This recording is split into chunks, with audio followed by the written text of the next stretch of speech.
24 horas después de que el representante del próximo gobierno en las conversaciones del Tratado de Libre Comercio de América del Norte, Jesús Seade, dio a conocer que la cláusula Sunset, con la que Estados Unidos propone terminar el acuerdo para revisarlo o terminarlo cada 5 años, quedaría fuera de la negociación, ya que no se ha discutido nada al respecto. El secretario de Economía de nuestro país, Ildefonso Guajardo, omitió hacer un pronunciamiento e informó que las negociaciones se extenderán este fin de semana en Washington.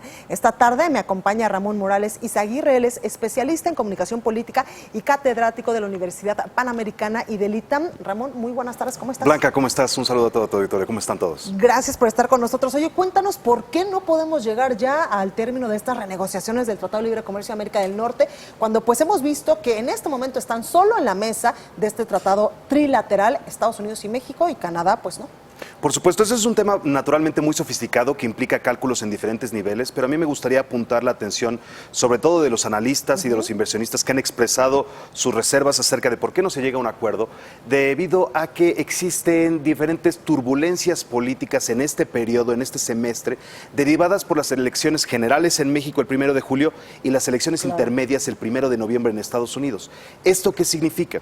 Robert Putnam, catedrático de la Universidad de Harvard, publicó una teoría llamada la teoría de los juegos de los dos niveles, que plantea que la negociación de un tratado comercial tiene dos etapas. La primera, la negociación internacional, en la que los representantes de cada estado se sientan a negociar los términos y condiciones del tratado a partir de las encuestas que se hacen en los líderes productivos de cada país, y después llega un segundo nivel, un nivel doméstico, en el cual se tienen que formar las coaliciones necesarias para ratificar el tratado en los parlamentos. Claro. En el caso de México y de Estados Unidos, ambos regímenes jurídicos exigen la ratificación del Senado para que un tratado de esta envergadura pueda tomar efecto. Entonces, independientemente de que los negociadores lleguen a un acuerdo en la mesa internacional, todavía es necesario hacer los arreglos para que los partidos puedan ponerse de acuerdo en esto. Independientemente de que ya tuvimos la oportunidad de ver aquí en este canal todos los movimientos que se han hecho en las bancadas y las supermayorías necesarias y quiénes son los integrantes y cómo, por supuesto, Morena, Encuentro Social y Partido del Trabajo van a tener esta posibilidad de controlar lo que se acepta y no se acepta, también es muy importante saber, y sobre todo para los analistas mexicanos, que la elección en Estados Unidos plantea la disputa de 35, 36 senadurías que son cruciales para que los republicanos puedan mantener la mayoría necesaria en el Senado, y en estas elecciones se van a disputar Wisconsin, Michigan, Pensilvania, Indiana y Ohio, que son estados cruciales para la victoria de Donald Trump y son hechos importantes para los republicanos. Ellos no van a desear que los resultados de la negociación puedan afectar su perspectiva de triunfo durante el proceso de las campañas que actualmente se están dando para la elección del 6 de noviembre.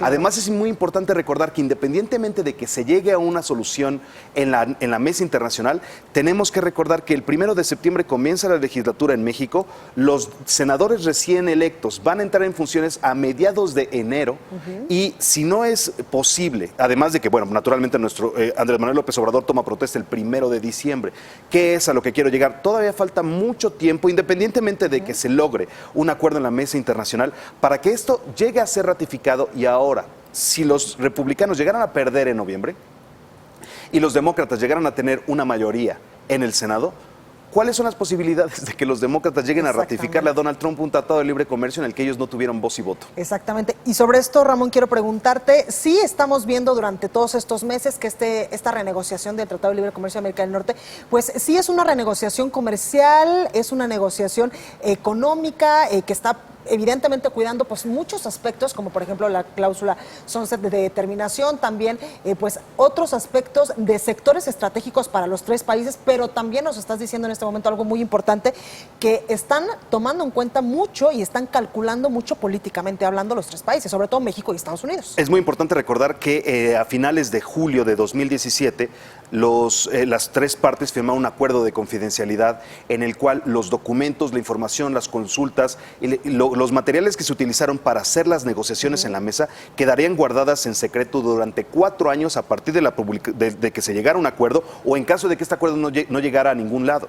Entonces van a ser 4 años, van a ser 4 años para que nosotros podamos entender las entrañas de esta negociación y todos los elementos que fueron tomados en cuenta. El resultado será publicado para que se llegue a la ratificación. Sin embargo, existen muchísimos elementos que son importantes de conocer, pero no serán liberados por la propia naturaleza de la secrecía de la información. Ahora, una vez que pase a la etapa de ratificación, necesariamente la información podría llegar a, digamos que diferentes sectores comerciales podrían verse afectados por el resultado. Su impugnación o su malestar, tanto en México como en Estados Unidos, será mediático. Eso tendría un costo político tanto para los senadores mexicanos como para Andrés Manuel López Obrador, como para los republicanos y para Donald Trump. Entonces, por lo menos la teoría que yo quisiera llamarlos a considerar es que si este tratado no se logra ratificar en 2018, que es extremadamente difícil. Ni que lo firme Peña Nieto. O sea, eso es muy difícil y además le quedan 2 semanas de legislatura como para poder ratificar eso, virtualmente imposible. Si esto no llegara a suceder en 2018 y por alguna razón no llegara a ratificarse en 2019, en 2020 llega la elección general para la reelección de Donald Trump. Y es virtualmente imposible que Donald Trump quiera tocar ese tema si eso podría afectar todavía más sus posibilidades de reelección. Claro. Ramón, por último, preguntarte, ¿cómo has visto tú la posición de nuestro país en la defensa de los temas que literalmente nos afectan y nos interesan a los mexicanos en varios sectores? Es el propio Robert Putnam en este paper, en esta investigación sobre el juego de 2 niveles, establece que cuando un mandatario tiene la mayoría en las 2 cámaras, es muchísimo más fuerte en la capacidad que tiene de defender. Sí, entonces a mí me parece muy significativo señalar que esta actitud tan respetuosa, estos halagos, tantos halagos también que se expresa Donald Trump acerca de Andrés Manuel López Obrador, es porque seguramente sabe que a nivel doméstico, ojo, a nivel doméstico, Andrés Manuel López Obrador es mucho más poderoso que él. De nivel doméstico, no hablamos de nivel internacional. ¿Por qué? Pues porque naturalmente tiene la mayoría en las 2 cámaras, la mayoría de las gobernaturas, y por supuesto que tiene un periodo, está apenas empezando su periodo de luna de miel. O sea, en este momento tiene sus índices de popularidad en el punto más alto que va a alcanzar probablemente en todo el sexenio, ¿no? Y por el otro lado, Donald Trump obviamente enfrenta la crisis de Rusia, obviamente el periodo de las elecciones, el problema de Michael Cohen con el financiamiento. Es muy poco probable que Donald Trump tenga el poder suficiente para empujar la creación de la supermayoría necesaria para ratificar este producto legislativo. Lo mismo sucedió en la concepción original cuando fue George Bush padre el que llevó la negociación, pero fue Bill Clinton en su luna de miel el que logró la ratificación. Perfecto. Muchas gracias por estar esta noche con nosotros.